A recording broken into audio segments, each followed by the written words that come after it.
snacks. What it do, snackers and snackettes? It's your boy Gage here. To my left is Sin. as usual, Of course. and we are here to bring you hashtag ICYMI, Just in case you missed it. which of course is last week's news. That's right. Now, it's just us. It is. We're missing a couple people. I wonder where they're It's natural. But Kay's here. at. Kay is always in the building. My Shout out man to Kay. is in the building. They're doing this thizzle. Without any further ado, Number 1. Netflix and Production IG announced a new original anime series called Perfect Bones. It will have 12 episodes directed by Kazuto Nakazawa. Production IG is probably best known in the US for their work on Attack on Titan, and while Netflix has had other original anime series released, this is the first to be released exclusively to stream. Yeah. Thank you, Netflix. Now, yeah, things are changing. Yes, they've been showing a lot of love to the anime community, and I appreciate it. I Thank you. agree.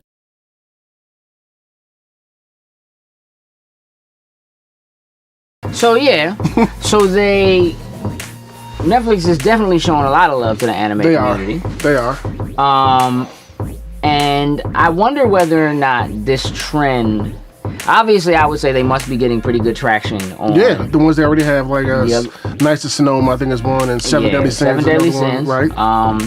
But of course, again, those were ones that had been released in Japan already. Mm-hmm. And this one is exclusively coming straight to Netflix. Yeah, it's coming straight to Netflix. So they're getting more heavily involved, which means that whatever Netflix is doing is working. Yes, it they is. Kind of have their hand in the pot.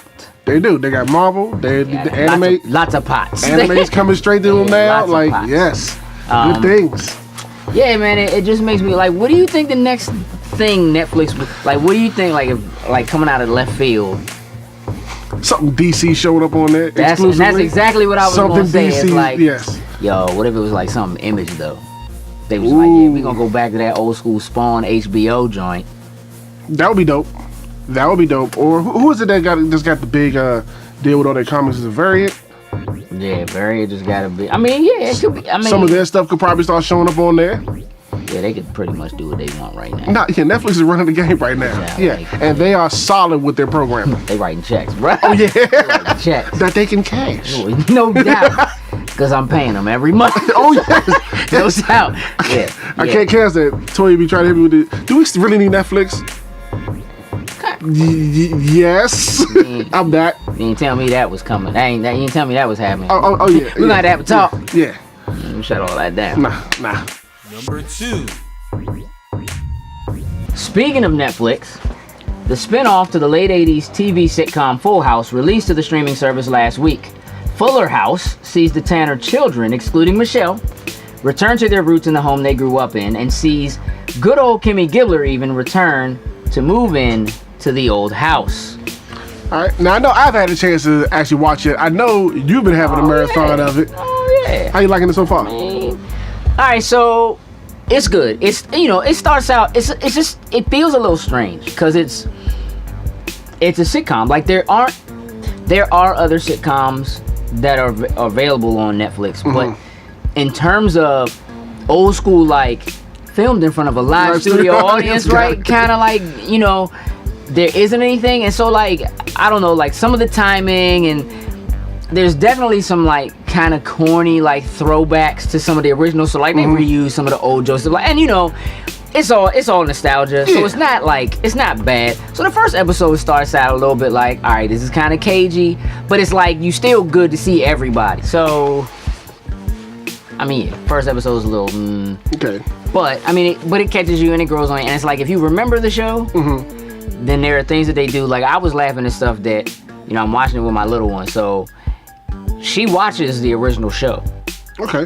So, like, it comes on Nick at Night. So we're old. It comes on Nick at Night. And so she watches it and she knows what time it comes on. She's familiar with all the characters. She's even familiar with the catchphrases and all that kind of stuff. But stuff that was funny to me wasn't necessarily funny to her, but it was because I know. You know what I mean? Or whatever. But, and they throw some shots at the Olsen twins, bro. Like, at least there's like one solid One solid. It's like a solid shot. Okay. You know what I'm saying? Where it's like everybody comes together and then, you know, it's like, well, where's Michelle? And then they like, I don't know. She was like in New York. She was too busy like working on her fashion or something. And then literally everybody turns and looks at the camera like this. And then they just turn back like straight, just like pow, like yeah, like. But I don't know. I'm like 8 or 9 episodes in. Okay. You know, it's a little easier to binge it than what I previously have had to binge because they only half-hour episodes. You know what I'm saying? Versus like an hour long. Daredevil, you know, or something like that. But so far it's good. I mean, they grew up. They kind of jump right back into their characters. Like it doesn't really feel different. They just feel more grown. The kids that are on the show that play like DJ's kids basically are on the show. Her husband died in he was like a firefighter or something like that, and so she moved back into the house with Danny, with her father. Stephanie became like this big like EDM DJ or something like that, and she be in like France and you know all this or whatever. So she comes back, you know, to kind of help out, and you know Jesse and his wife Rebecca show up, and they all supposed to be moving to LA for different reasons and things like that. Joey's still in the area doing stuff, you know, whatever. He break out the Mr. Woodchuck, like it's you know. But even like the twins that Jesse and Rebecca had, the little boys, like they're back, like they're grown, but it's them. You know what I mean? Nice. They're in college. They're supposed to be in like their 6th-year college or something like that. Like it's like, yeah. I mean, it's good though. You know what I mean? Like it's good. I certainly could see them getting another season. Okay, so if you're a fan of it, you wouldn't. Yeah, Kimmy Gibbler don't miss a beat, bruh. Like, she right back in that thing. Like, sup, Tannerinos? Like it's. Just, you know, her daughter, she got like, the husband's like, or her ex is like Spanish or something. So she had a daughter and she be speaking Spanish and stuff on there. And it just, you know, it's good. It's good. Okay, cool. It's good if you enjoy the original. Then you'll enjoy Fuller House. Yeah, you'll enjoy Fuller House. I would say that this show doesn't happen if not for the success of Girl Meets World. Okay. You know, following Boy Meets World and kind of seeing the exact same scenario and have their own kids. It's basically the same thing. Got it. But it's good. Okay, bet. That means I need to check it out. Yep, watch that. All right. Watch that. Number 3. Ubisoft is attempting to find investors in order to prevent a takeover by Vivendi. Vivendi began purchasing shares in Ubisoft late last year and recently started a mandatory takeover bid of Gameloft after purchasing 30% of its stock. Ubisoft intends to stay independent and has even met with the Premier of Quebec to discuss investment from the Quebec government. Somebody's trying to take over Ubisoft. Yeah. Now, Vivendi, I mean, I remember them. I mean, they put out some games, Vivendi Universal, and, you know, what have you. But apparently they're, like, major still. I mean, I guess they don't do exactly what they used to do. But I kind of like the direction that Ubisoft has been going in terms of kind of like making some decisions and choices. Like, this is the kind of thing that would concern me. If Vivendi was to take over Ubisoft, then I'd be concerned that something like making the decision to take a break from having Assassin's Creed be yearly so that they can do what they need to do to make it better or whatever. A larger conglomerate comes in and goes, nope, put out another one. That thing makes too much money. Exactly. But we need another one. We need another one. And I think this stuff, you know, some of those like smaller games, your Raymans or Child of Light don't wouldn't happen. Yeah, you just you don't get that. So that concerns me, but I'm glad that they're trying to fight it. I agree with you. I like the way Ubisoft has been run up to this point. They've been making great decisions, doing good things, putting out good IPs. Yeah, I mean, putting out new IPs. Yeah. With some serious changes, like something like Far Cry Primal, which just came out, but it's a very different. It's just in terms of like, you know, the time and the place, the setting, what have you. This is very different from what we've gotten from Far Cry. Siege, you know, a little different from the normal. Yeah, Siege has been different. And what is it? Ghost Recon Wild Hunt. It's completely different. Wildlands or something like that. Yeah. You know, so I like that, but Ubisoft is also a company that we have known over the past, I'm gonna say like 5 or 6 years, has been like, yep, well, we're gonna delay this for another 6 months. We're gonna like to try to make sure that it's right. Yeah. when it hits. Which I love about him. And if you have somebody like that come in and take over, I fear that the ability to do something like that to make sure that when a product hits, it hits and it's solid. And they've had some hiccups, like with Unity or whatever. But overall, and I think the fact they're trying to fight it shows that whatever they're going to come in and try to do, they don't like it. Right. So they're trying to cut it off right now at the head. That they're concerned about it. Yeah. So they're supposed to meet with or maybe they have already, but they were supposed to be meeting with 12 separate investors and just looking at bringing in other parties to try to make sure that there's money that's coming in that will allow them to prevent them from buying enough shares that takeover bid becomes mandatory like it did with Gameloft. Okay. So good luck to you, Ubisoft. Hey, I got 5 on it, Ubisoft. If that'll help. Nah. I mean, I buy their games. Okay, well, I'll be here and support and just keep buying you know what I mean? I buy season passes and stuff, bro. Yeah.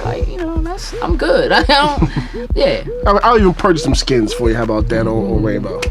Help support. Yep. Season pass. That's it. Got what I need. Yep. But good luck to you. I really don't want to see you taking over. No, absolutely not. Absolutely not. No. Yeah. No. Number 4.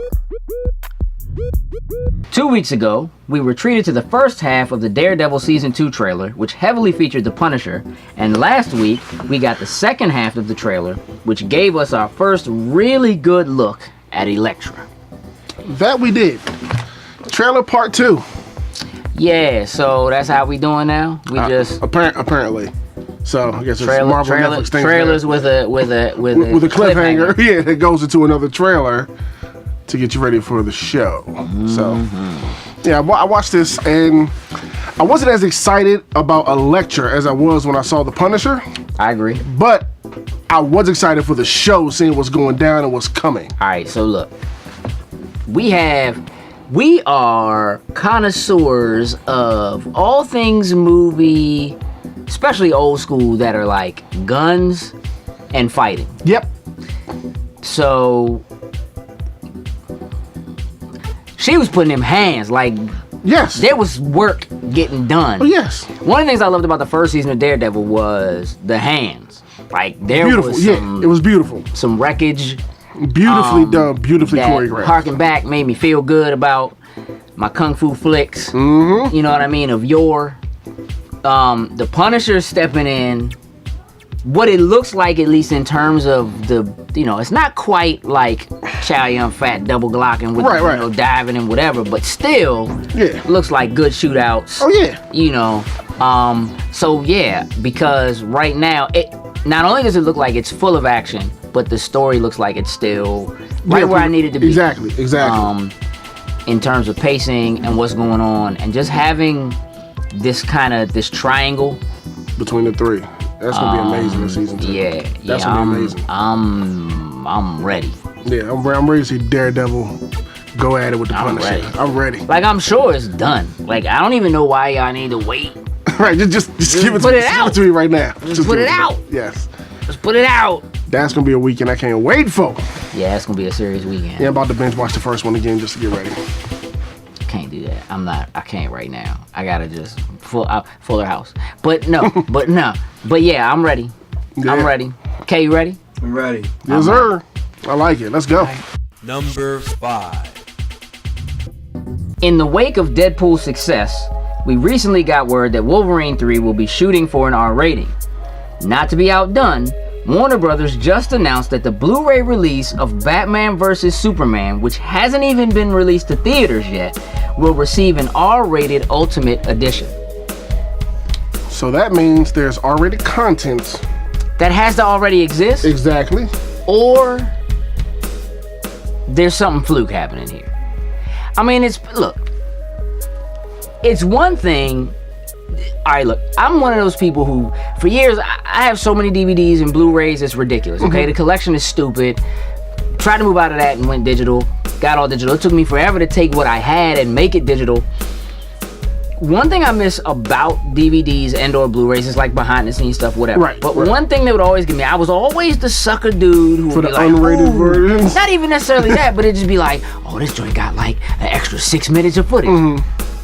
This is probably gonna be You know what I mean? Like, it's probably gonna be barely noticeable. Somebody's gonna drop an F-bomb or something like that. yeah, Something like, quick like that. Something that would push them right over the edge to get that R rating that they took out or something like that. This to me is kind of like, okay, there were 3D movies that were shot in 3D and written for 3D and intended to be in 3D, and those movies were good in 3D. Most of the movies that came out in 3D literally had a tacked on computer generated 3D whatever. They weren't designed that way or written that way, and so when you watch them, it's kind of like the 3D was like, you know what I mean? But that's what this is to me.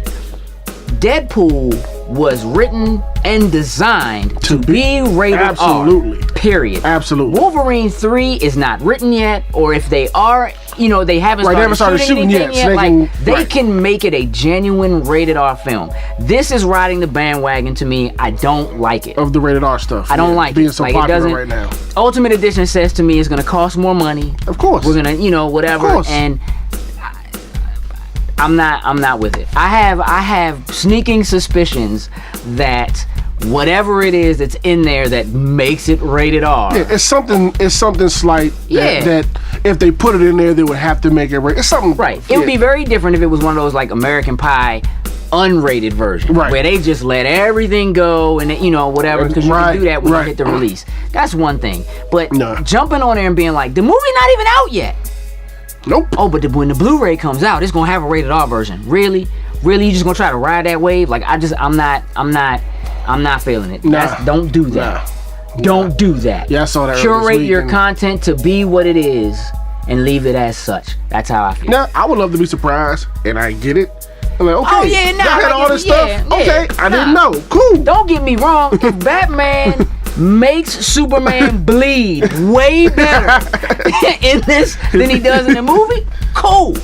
Absolutely. Round of applause. I'll pay extra for that. Absolutely. Actually, I'll pay extra. I'll buy it on DVD and Blu-ray. Yeah. But don't give me that like, oh yeah, there's a little scene where like Wonder Woman has a nip slip or something like that. So get out of here with that.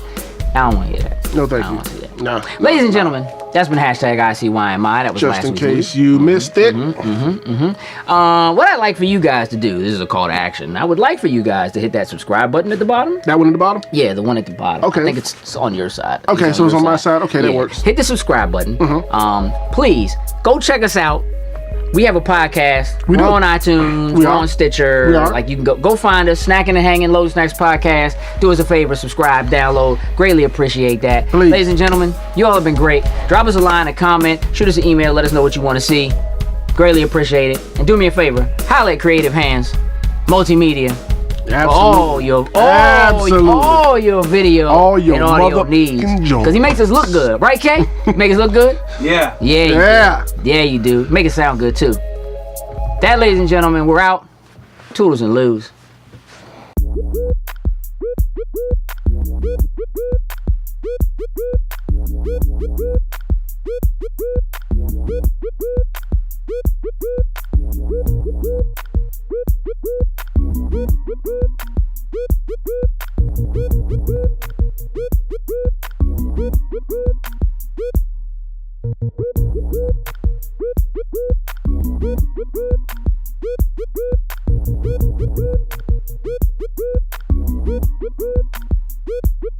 What it do, snackers and snackettes? It's your boy Gage here at MagFest 2016. With me, as usual, I brought the usual suspects. We have the new Joker. Yo.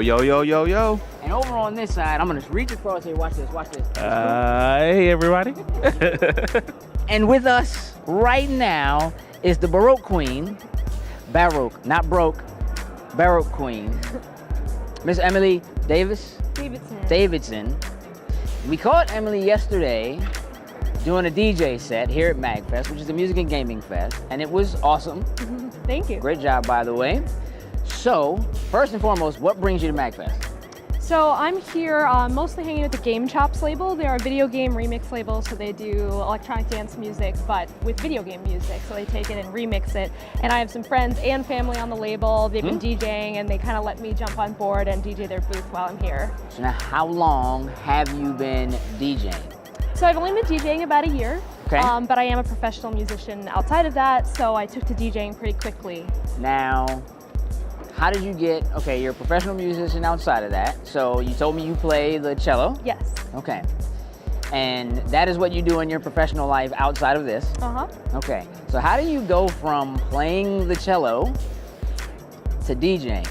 Right, so they're very different, and that's kind of why I like it, because the cello is very introspective, kind of personal, quiet, and DJing is sort of larger than life. It's bigger than you. You're taking something that's already produced, and then you're combining it with something else that's already produced, and you're really connecting with the audience in a sort of bigger, larger way. So I like that contrast. Now, have you ever, do you write your own music? I don't really. I do play around with production now that I've been DJing and getting used to DJ software. I've sort of learned Ableton and kind of making some simple beats, but I got a long way to go. I have a lot of great producers that I know, and so I know how great it can be, so it's going to take some time to get there. But have you ever thought about writing maybe a cello piece specifically to go along with something? Yeah, it would be really cool, and a lot of people ask me, because I play cello, are you going to combine it with DJing? And I think I'm still a few steps away from that, because like I said, right now, energetically, they're very different for me. So it'll be a while before I figure out how to fuse them, but I do think that's something that a lot of people would be into. So now tell everybody how you got involved with Game Chops. Right, so my big brother, who's actually the one who got me into games in the first place, he runs a label, DJ Cutman, and then a couple of other guys on the label I've become friends with, and they're just a really great community of guys, a lot of talent, so it's been really cool to be involved with them. Are you the only lady on the label? Yeah, so I guess I've been featured on the label. I haven't done any exclusive releases with them, but I played cello on some of the songs and collaborated a bit. But yeah, right now they would love to have female artists, so they're looking for them. You are the queen of the label. It's official. Got it. So now, so taking a step back from MagFest, your personal life, you play cello, right, for a living? Yes. Okay. So tell me a little bit about that. Like, what is it like to play cello for a living? Like, what's a regular day for you like? So I'm totally freelance, so I don't have like one company that hires me. So I do all different things, whether it's rehearsing with my string quartet, rehearsing with an orchestra, teaching private lessons. It's a combination, but what's great about it is I make my own schedule, and that gives me time for things like DJing. When I decide I want to bring something else into my life, I can easily make the time for that and work it into my schedule. So. Are you considering taking on the DJ nightlife at all? I am. Are you really? Yeah, and musician is always nightlife. Even if you're playing a fancy concert, it happens at 8 o'clock at night. So I don't get up before 10 ever, really. So, that's beautiful. Yeah, it's that's a wonderful thing. Great life. It's a good thing. Well, listen. First and foremost, thank you for taking the time to do this interview with us. Can you do me a favor and let everybody who's watching know where they can find your music or find information on you if they want to contact you? Right. So I am Baroqueen, Baroqueen. You can find me at Baroqueen DJ on Twitter and Instagram, or on SoundCloud at Baroqueen. And if you like cello, you can find me anywhere. Emily Plays Cello is my username. I like it. I like it. Thank you again so much. I'm going to switch hands. Shake it off. Ladies and gentlemen, MagFest 2016. We'll be back with more. We're out. Loading snacks. What it do, snackers and snackets? Yup. Your boy Gage here. Your homie here. That's right. And we got a little snack bite for you. We do. Can you please tell the people what we got? Y'all are the people. Just so you know, y'all are the people. Can you please tell the people what we gonna snack on today? I can do that. Please do.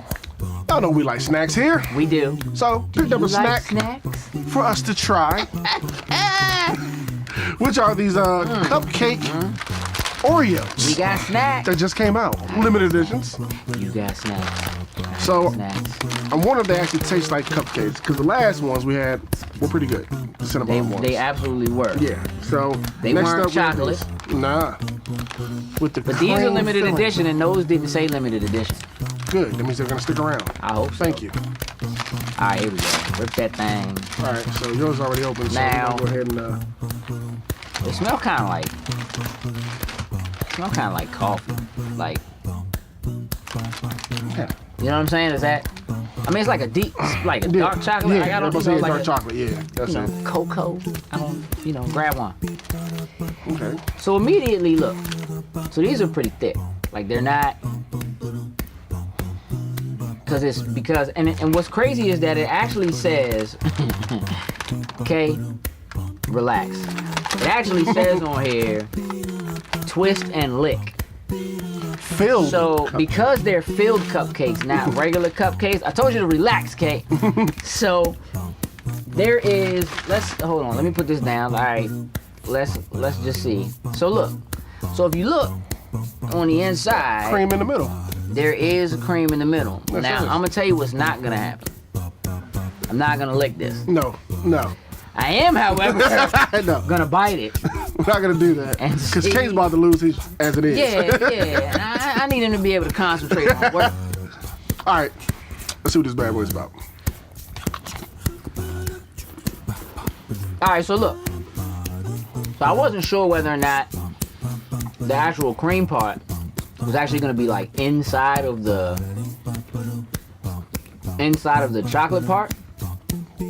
I mean, it sits in the center, but it's not like it's chocolate and it's actually filled with the cream. I mean, it's not bad. No, it isn't.